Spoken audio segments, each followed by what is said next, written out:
Good evening. I'm Mary Pat Higgins, President and CEO of the Dallas Holocaust and Human Rights Museum, and I am thrilled to welcome you to tonight's program presented in conjunction with our current special exhibition, The Fight for Civil Rights in the South. I'd like to start this evening by thanking everyone supporting this exhibition, especially the Birmingham Civil Rights Institute, for making this exhibition possible. Profound thanks go to our presenting sponsor, Cinemark Theaters, supported by Mycon General Contractors and the Carl B. and Florence E. King Foundation, exhibition sponsors, Bank of Texas, City of Dallas, Office of Arts and Culture, Fossil Group, State Farm, African American Forum and Minority Men Affinity Network, Employee Resource Groups at State Farm, Dallas Tourism, Public Improvement District, and Texas Instruments, and our hotel sponsor, Omni Dallas Hotel. And we have some wonderful community partners for this program tonight. African American Museum of Dallas, Anti-Defamation League Texoma, Big Brothers, Big Sisters, Greater Dallas, Congregation Anshe Torah, Dallas Truth, Racial Healing and Transformation, Denton Black Film Festival, Grant Halliburton Foundation, Legacy Senior Communities, Refugee Services of Texas, SMU Human Rights Program, Vickering Meadows Youth Development Foundation, Wings, and World Affairs Council, Dallas-Fort Worth. I know many of our wonderful sponsors and community partners are watching tonight. We are so happy to have you with us and very grateful for your support. And as always, I'd like to say a special welcome to our board members and museum members joining us for this evening. Thank you so much for all you do to support the museum. We are also thrilled to have this year's Leadership Dallas class watching tonight. Leadership Dallas, founded in 1975 by the Dallas Regional Chamber, is the region's premier leadership development program. Our own Carrie Lai, Chief Advancement Officer at the museum, is a member of the class this year, and the group has a special connection to tonight's speaker, Dale Long, who was a member of the Leadership Dallas class of 1991. Leadership Dallas class members go great places. The fight for civil rights in the South combines two incredible photographic exhibitions from the Birmingham Civil Rights Institute. Selma to Montgomery, with photographs by Spider Martin, and Courage Under Fire, the 1961 burning of the Freedom Riders bus, photography by Joseph Postiglione. If you haven't had a chance to see this exhibition yet, we invite you to visit the museum before its run ends on May 31st. The lessons from the civil rights movement are as relevant as ever. In fact, it seems we are confronted with the impact of systemic racism on a daily basis, from local children playing a game of slave trading to buy and sell their Black peers, to 2 more Black men being victims of disproportionate force by law enforcement, to significant increases in hate crimes and discrimination against Asian Americans and Pacific Islanders. Before I introduce our wonderful speaker, I would like to take a moment to hold Dante Wright and his family and everyone in our community who continues to be hurt by racism in our thoughts.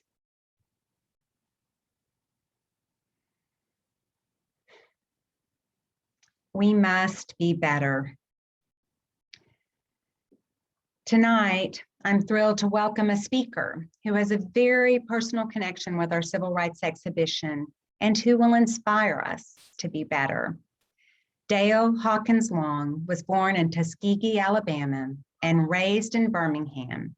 He is a survivor of the September 1963 bombing of the 16th Street Baptist Church in Birmingham, which killed 4 of his friends and injured 27 others. Dale has worked for the City of Dallas, the City of Garland, Texas Instruments, and as a consultant for the NASA Space Shuttle program. Now retired and living in Garland, Dale is a prolific speaker and a dedicated community volunteer, including being a mentor with Big Brothers Big Sisters for over 40 years. Dale is a very special person, and I can't wait for you to meet him. But first, I wanted to remind you that we will have time for questions at the end of tonight's program, so please use the Q&A button located at the bottom of your screen to type out and submit your questions. And now, it is my pleasure to welcome Dale Long. Dale? Good evening. Good evening. Thank you, Mary, for that introduction. And thank to all of you at the Dallas Holocaust Museum and Human Rights Museum. Thank you for inviting me once again, and I'm honored to be here as your guest speaker. You know, growing up in Birmingham was tough on my parents. They had the responsibility of raising two young boys, myself and my brother, Kenneth, and segregation was in Birmingham, or either some might want to call it Jim Crow, was rampant throughout the time of Birmingham and throughout the state of Alabama.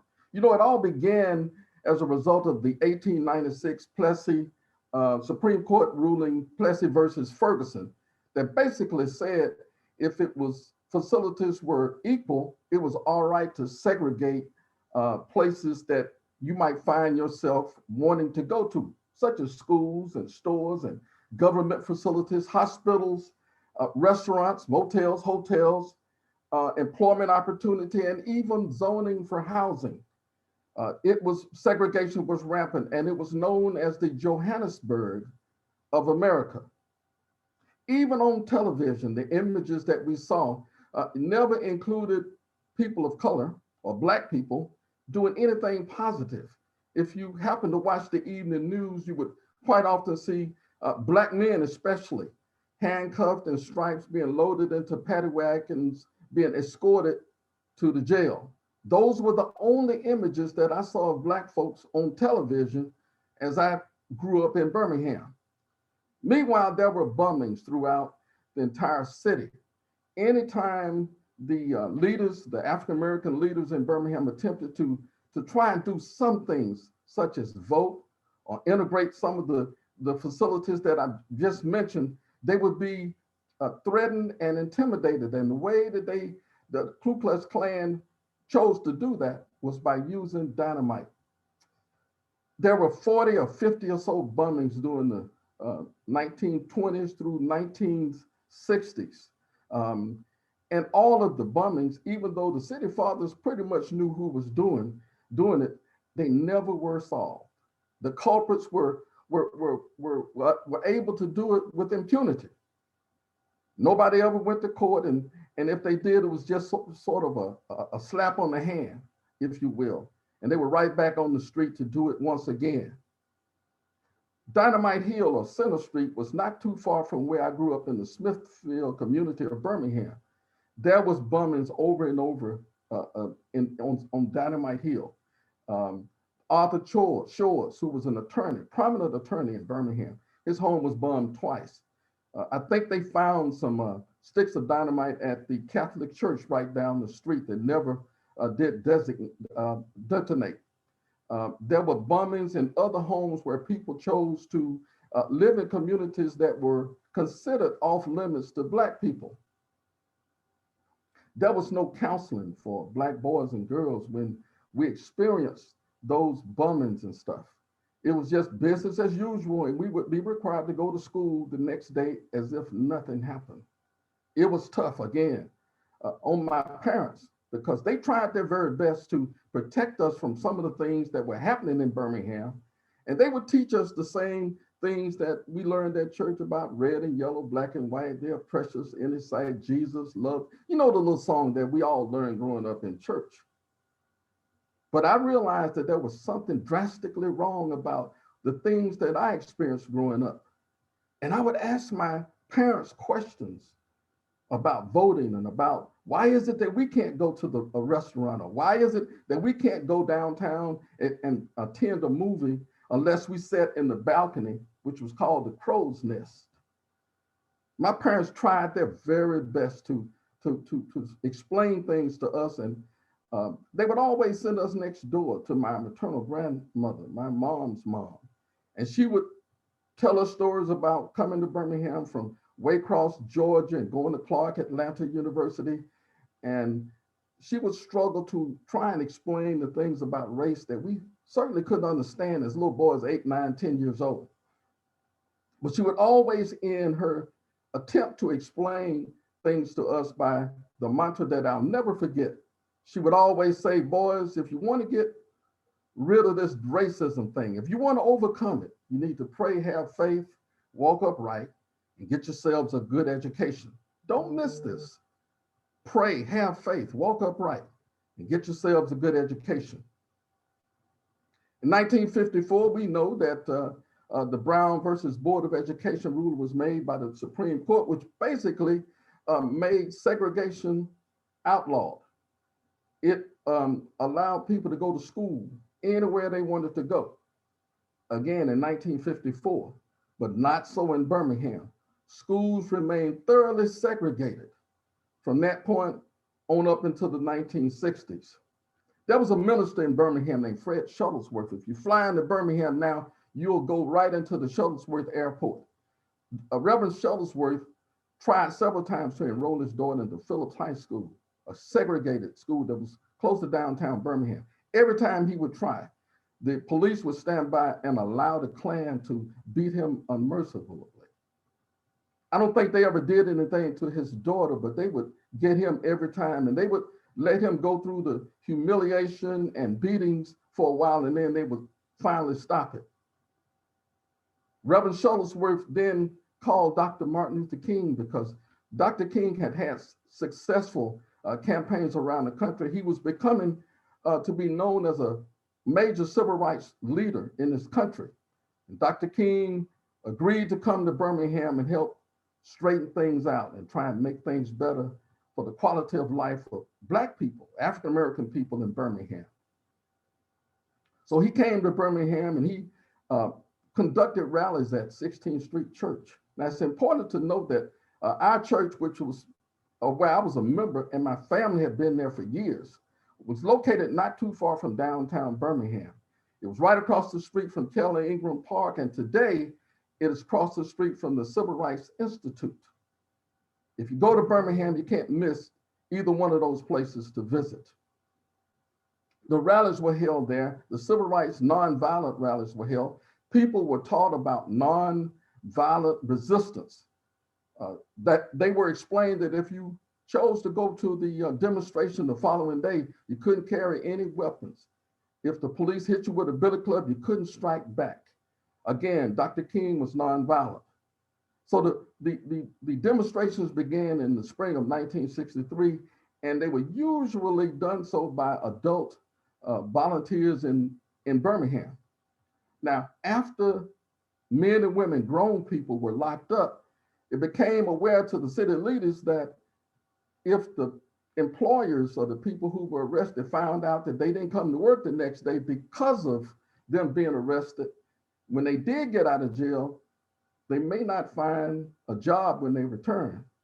So the city leaders and the ministers and Dr. King and his lieutenants, Reverend James Bevel and Wyatt T. Walker got together, and then they decided to try and ask the kids of Birmingham to demonstrate, because they didn't have the problem of being fired from their jobs should they chose to do so.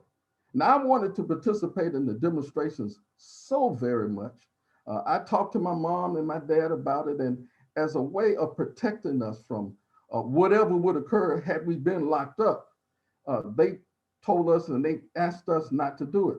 The other compelling part of that is that Dr. King's nephews, Dr. King's brother, A.D. King, his kids, Al and Derek, were our best buddies. We went to Hills Elementary School together, and so we heard about the movement directly from them. So I was influenced by them all the time, and I struggled with my parents not allowing me to go. And again, all of this was going on at my church. Now, I'd admired Dr. King for a while. I'd seen him on TV. I'd read about him in Life magazine and Ebony and Jet. And I really believe because of his bravery and his leadership skills, and especially his oratory, today, I think he was the greatest man to ever walk this earth during my lifetime.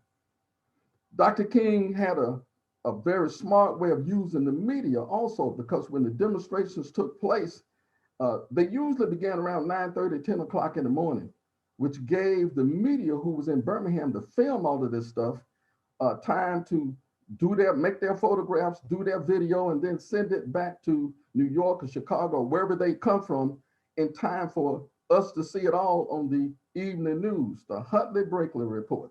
I remember my parents watching it every evening just to see how Birmingham was being shown all over the world. The Easter season in Birmingham not only included the demonstrations, and typically the kids would go to the church, they would sing the freedom songs, I ain't gonna let nobody turn me around, we shall overcome, all of the civil rights movement songs that we all know about. And then they would have prayer and then exit the church down that very tall stairwell. And they would go down the steps across the street into Keller Ingram Park and attempt to go to the courthouse just to pray. But inevitably, they never made it out of the park because Eugene Bull Connor, who was the commissioner of the public safety commissioner, would always be there in his white riot tank. And he would have the police to use the police dogs and billy clubs to assault young kids, beating them. And then they would arrest as many as they could.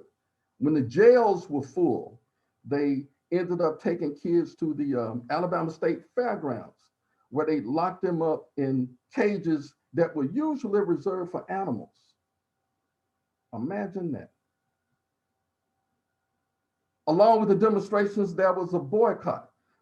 People boycotted the stores in downtown Birmingham. You know, it's important to note that we couldn't even try on shoes or clothes when my parents took us shopping. If we went to buy shoes, for example, my mom would have to take our feet and trace it on a piece of paper and then present that to the attendant at the stores in order to buy shoes. But we decided, and the people in Birmingham decided, that we would no longer shop at stores where we couldn't work as managers and store clerks. And of course, we weren't able to even try on clothes. And in many cases, we were treated quite rudely. There were no bathrooms, for example, for Black people. There may be water fountains, but there was one marked white and one marked colored. And the one that was marked colored was always in the corner, very difficult to get to. And in some cases, they weren't even cleaned regularly. During the Easter season, the boycotts were working quite well in Birmingham. Not only were Black people boycotting the stores, but the bus systems as well. Why ride the bus if you couldn't drive it? You remember Rosa Parks in Montgomery, Alabama, about 90 miles down the freeway. She was arrested for refusing to go to the back of the bus when demanded to by the bus driver.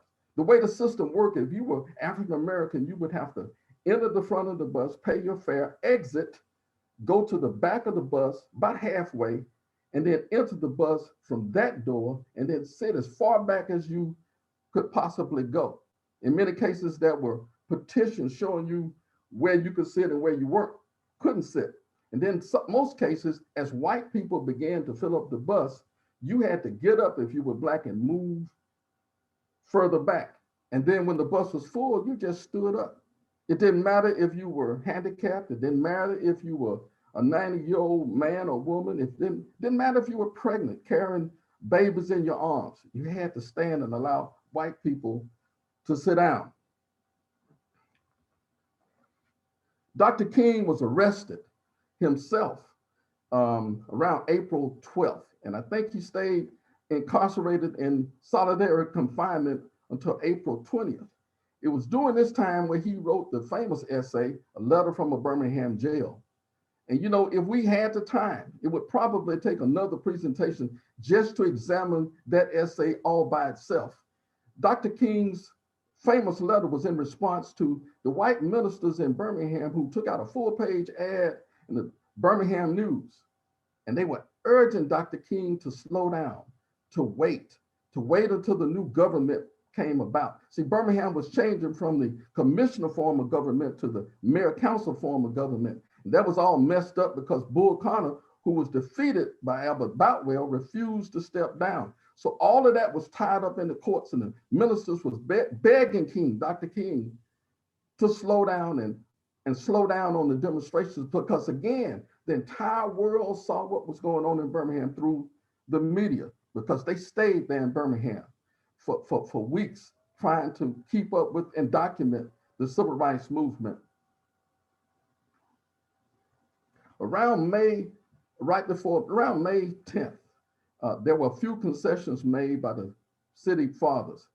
They decided to get rid of some of those deplorable colored water fountains, and they decided to hire a few people to work in the department stores, and they opened up restrooms for where people could go to use the restrooms.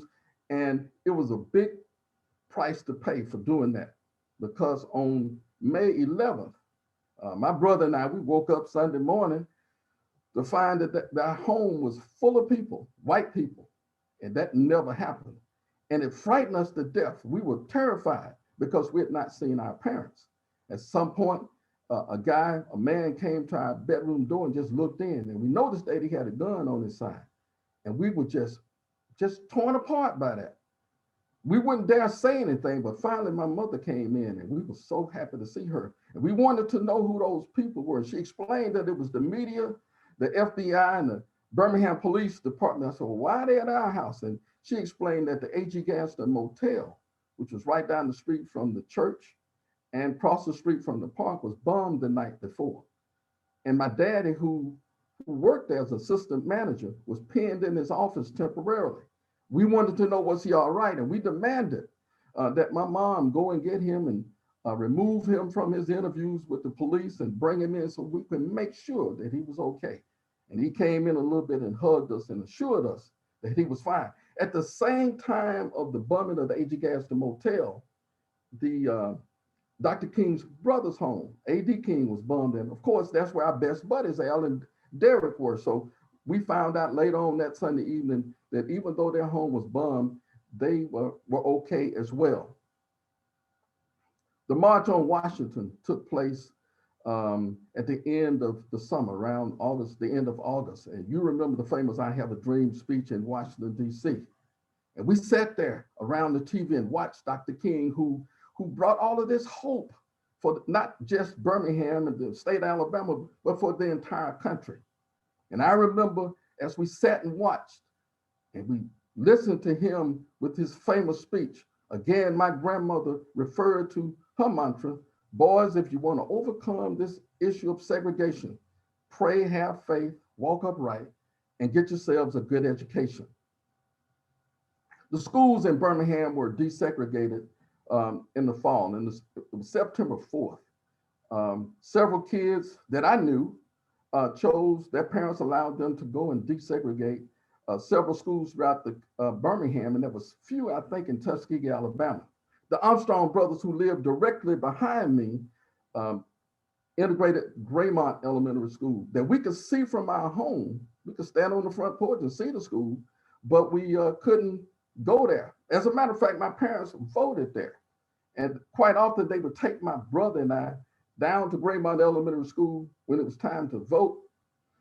And I asked my mom after we were adults, I said, I remember going down to the school to vote. Why did you always take us? And she said, they were more likely not to be harassed if kids were with them. And I joked with my mom by saying, I thought that was a lesson in civics and responsibility going to vote. But y'all were using us to keep the Klan and the white people from harassing you. And we laughed about that. But Armstrong brothers integrated Graymont Elementary School. Now, in order for them to do that, the FBI sat in the alley between the two homes. Our backyards met and separated by an alley. They sat in that alley 24 hours a day for 2 years, guarding the Armstrong brothers' home. Not only did they do that, but they would walk the boys 1 block down the hill to the school and sat in the classrooms with them just to provide protection for them. Now, they even came and had a meeting with my parents, and they warned my parents that they needed to keep a careful eye on my brother and I because we were the same age, same size. We lived a block away. They lived at 208 9th Court West, and we lived at 208 9th Avenue West. So the Klan could easily get us confused for the Armstrong brothers. And so my parents were very cautious about even playing in the backyard during that time. The schools were successfully integrated, and on September 15th,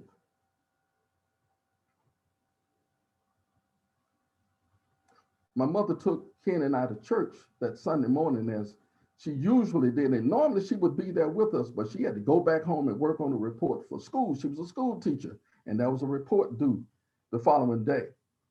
I went to my Sunday school class, Ken went to his, and we went through it was youth day.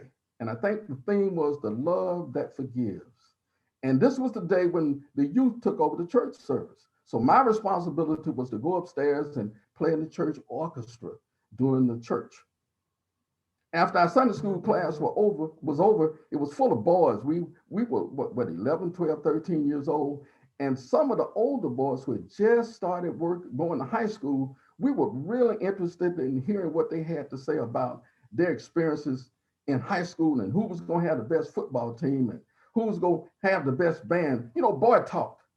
And this was around 10:23 on September 15th. And all I can remember was the building started to shake and the lights went out because our Sunday school classes were in the basement of the church.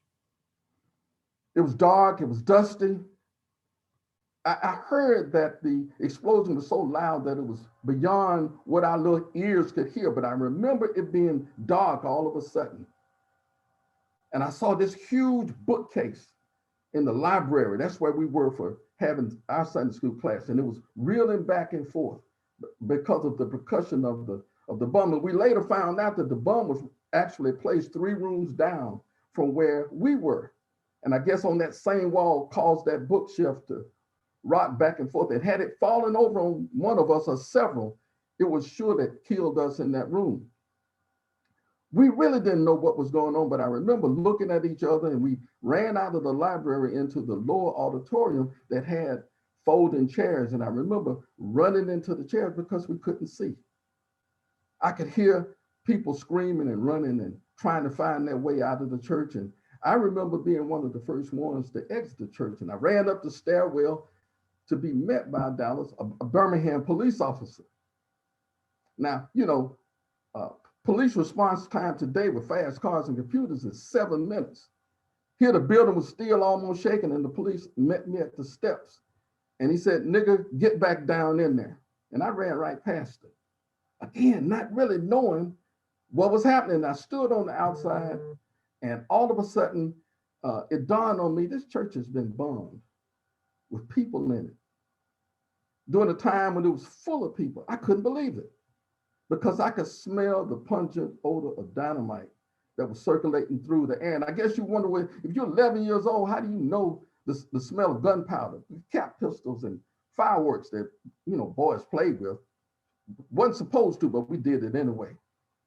I started to see the adults, some of the adults being escorted down those steps in front of the church.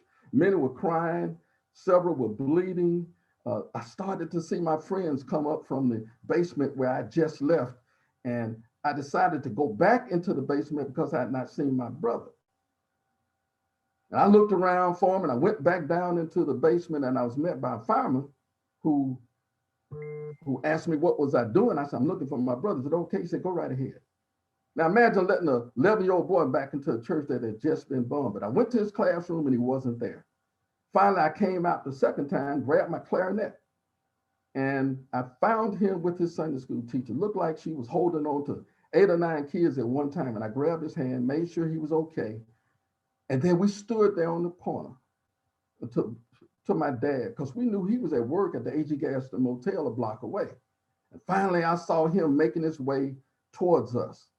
And I'd never seen my dad run, but he was running that day. When he got to the corner and attempted to cross the street, the police stopped him, tried to keep him from crossing the street. And he said, no, you can't stop me. Those are my boys, and I need to go check on them. And he ran right past the police. And when he got to us, he hugged us like he had never done before, making sure that we were okay.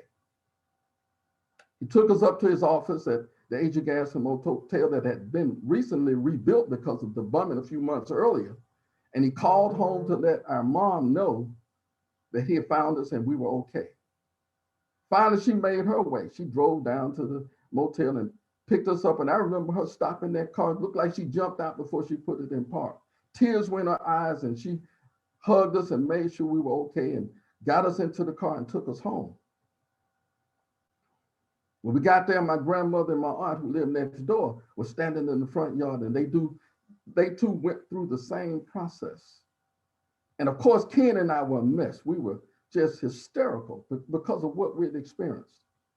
My grandmother once again said, Dale, what happened to good people was a shame. But if you want to get beyond this, you pray, have faith, walk upright. More importantly, get yourself a good education. Later that day, we found out that Addie, Denise, Cynthia, and Carol, 4 of our friends, lost their lives about 3 rooms down from where I was. 27 people went to the hospital with various injuries. When we learned about those girls losing their lives, we were just tearful all over again. And again, my grandmother did her best to counsel Ken and I and saying, pray, have faith, walk upright, get yourself a good education. But she added something this time. She said, boys, dedicate your lives for doing for other people, because Addie, Cynthia, Denise, and Carol didn't get a chance to do it. Their lives were snuffed out at a very early age. So you have to do their part, your part too.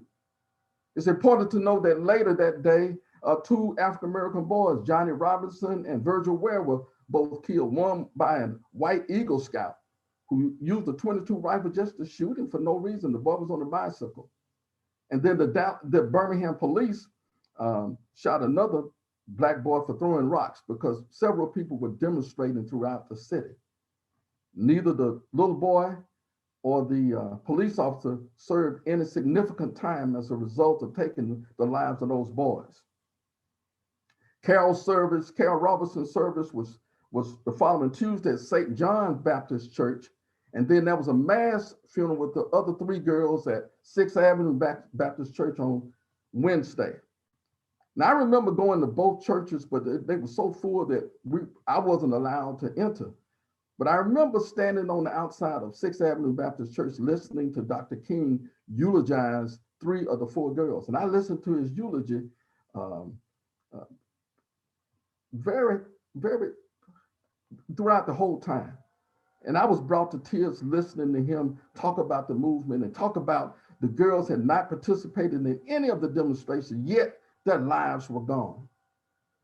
I stood there long enough to see the caskets being taken out of the church. 3 of them came from the church with the pallbearers and loaded into hearse. And then there he was, Dr. King, standing 10 feet away from me. It was the most powerful moment in my entire existence. Here I am, 11 years old, and I saw him standing there 10 feet away. And looked like every time I looked away from him, he was looking right at me. I call that my epiphany experience. So when you combine that with that experience with what my grandmama taught me, it was no wonder that years later, when I left Birmingham and came out to Texas and went to Texas Southern University to use that same clarinet to be playing the band, I learned about the Big Brothers Big Sisters program at a fraternity meeting. And as you already know, I've been involved in that program for almost 50 years now, and I've had 7 little brothers. And when I get questions from those young men about the things that they experienced growing up and the things that they may see on TV, when they talk to me about how to react if the police stop them, we talk about that too.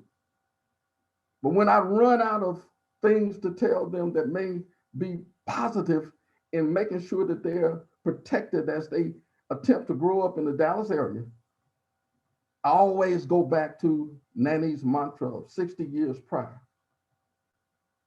Montel, if you want to overcome the things that you see on TV that doesn't quite make sense to you, you need to pray, have faith, walk upright, and get yourselves a good education. And I want you to make one other promise to me, that as you go through your life and as you become an adult, you too will decide to join big brothers, big sisters, so that you can be a blessing to someone else. Dallas Holocaust Museum, thank you so much for allowing me to be a part of your evening. And I think, Andy, there's some time for question and answer. Is that correct?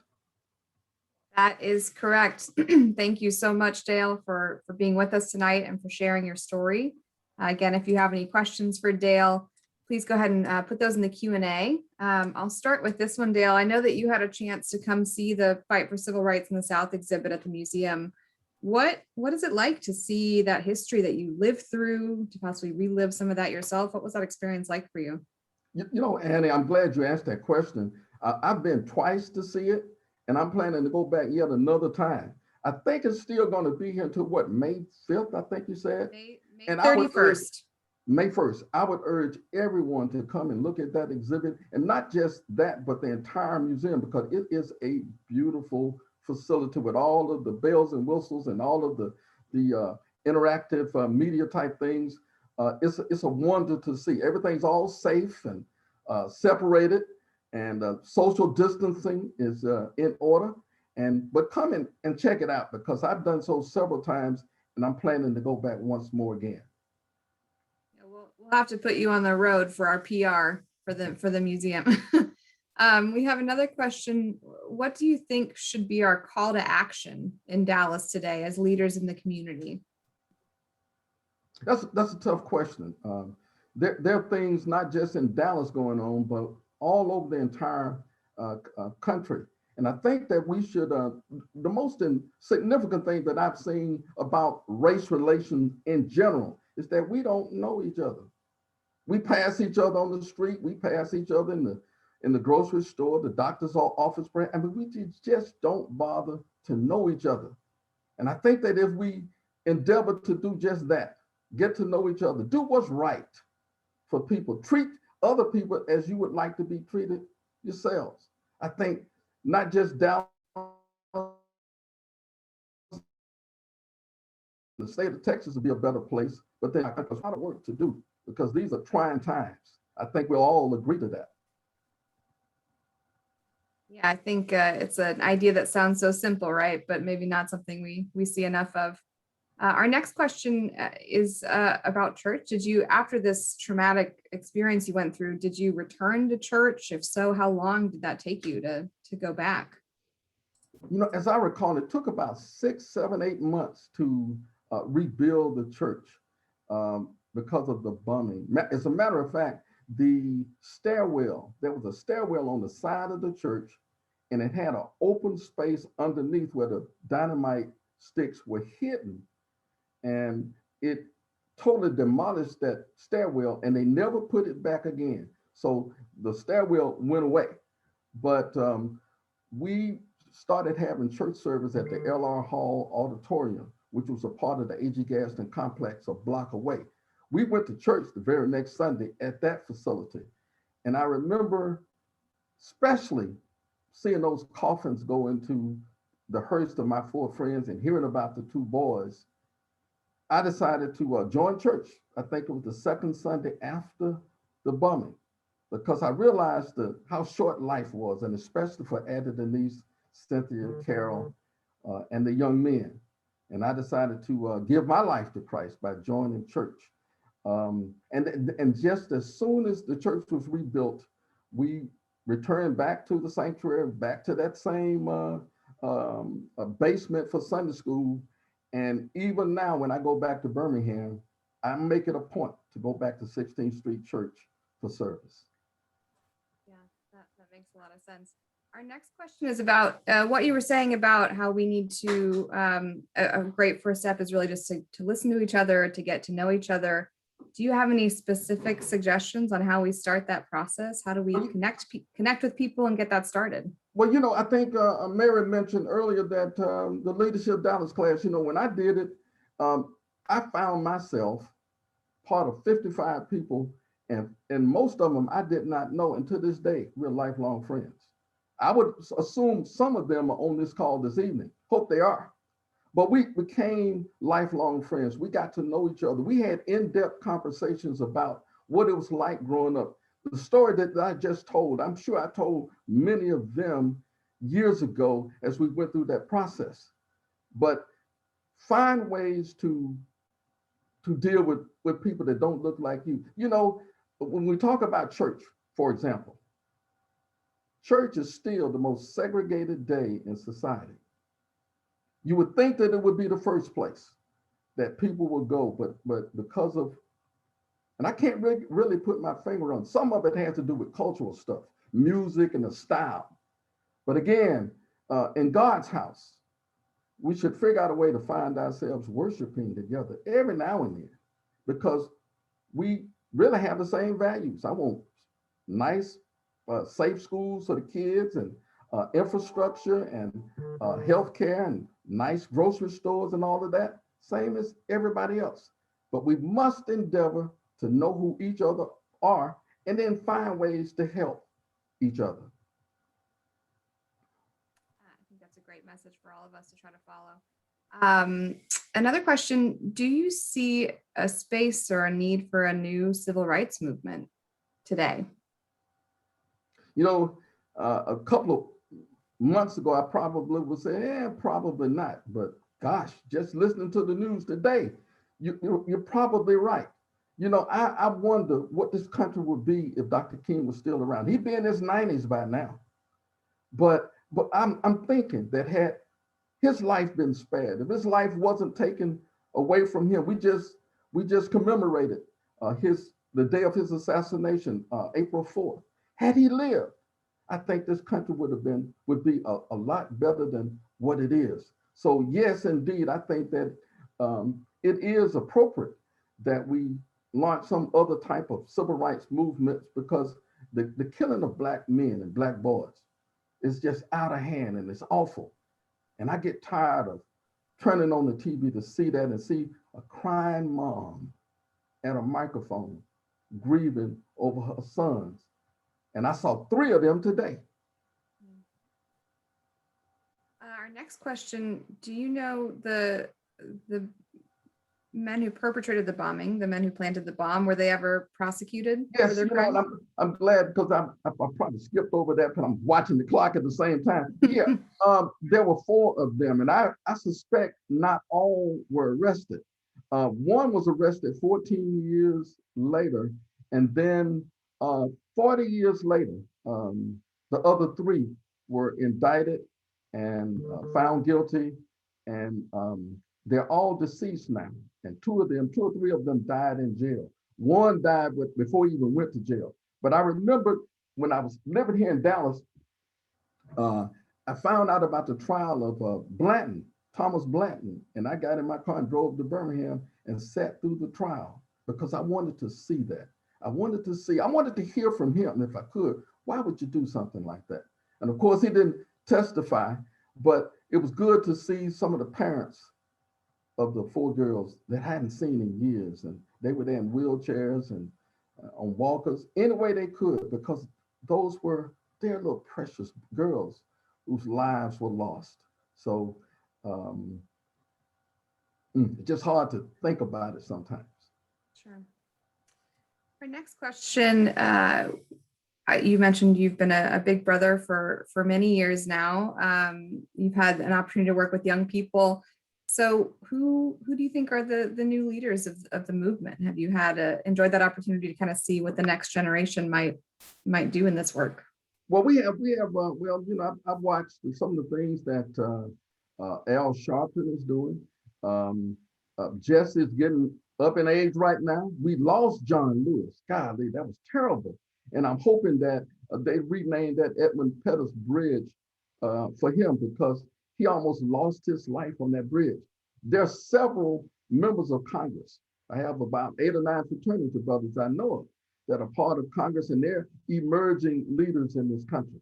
So, and then there were several local people. You know, I just sent a text earlier to Senator West, State Senator West, because it was a simple note.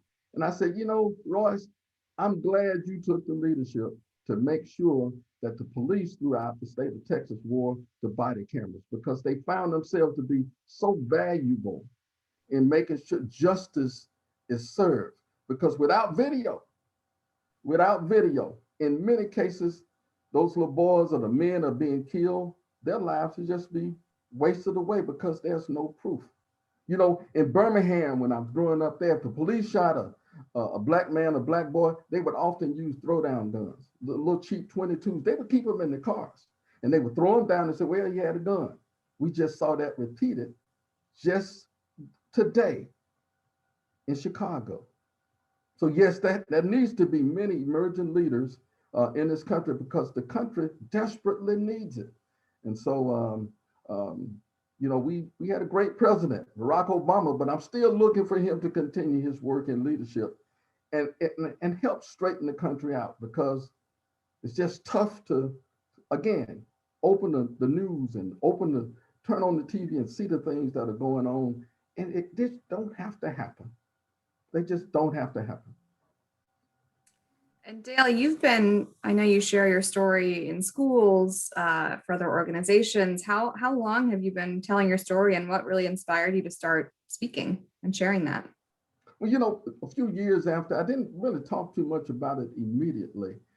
As I mentioned earlier, I left Birmingham, came out here to Houston, to Texas Southern, and I would share the story with, you know, the kids on campus and at fraternity meeting. I've talked about it several times at the various schools throughout the Metroplex. And I look forward to that because kids need to understand their story and they need to understand how difficult it was, for example, for my parents to vote. They had to pay poll tax.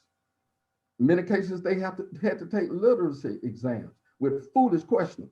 You know, how many gumballs in a jar? How many bubbles in a bar of soap? That had to have been humiliating for my parents, who were very well educated people. But my parents voted relentless. They never turned down, they never refused the opportunity to go and vote. So we must have to take that opportunity and use it very wisely in voting for people that have us or the people that they serve in their interests. Because we're all Americans. We're all one people. Why not make sure that things are provided for us that's equal? Well, Dale, I think we've got our last question for tonight, and we appreciate, again, you sharing your story. We've had a couple people ask a version of this, but the question is, what gives you hope? You know, you seem like an optimistic person, but what gives you hope for the future? I know there's a lot to look at, but. What I hope immediately would be the fact that we're here talking about it today, that you have hundreds of people, I hope, listening to this, viewing this, watching this, and I hope that they've been inspired to go and do for other people. Find some way to give back to the community because there are people hurting because of the things that are around them. The virus, for example, devastating on communities. I was really torn apart when I realized that our leadership said that older people had to use the internet in order to register to get their vaccine. Many of them don't know how to do that. Don't have the bandwidth, don't even have the facilities to do it. So there are countless opportunities for people to give and basically reach out. I know one of the sponsors for the museum is Big Brothers Big Sisters. Reach out, take the hand of a young man, a young boy. Teach them how to make something of themselves. And I think you'll find that you'll be making your contribution towards making this place better. Well, I think that's a great note to end tonight on, Dale. Thank you again for being with us. Thank you all for tuning in tonight. Dale, we look forward to continuing our relationship with you and to continuing to work with you. We hope to see you all at the next program. You can visit dhhrm.org for all of our upcoming events. Stay safe and we'll see you next time. Have a good night, everybody.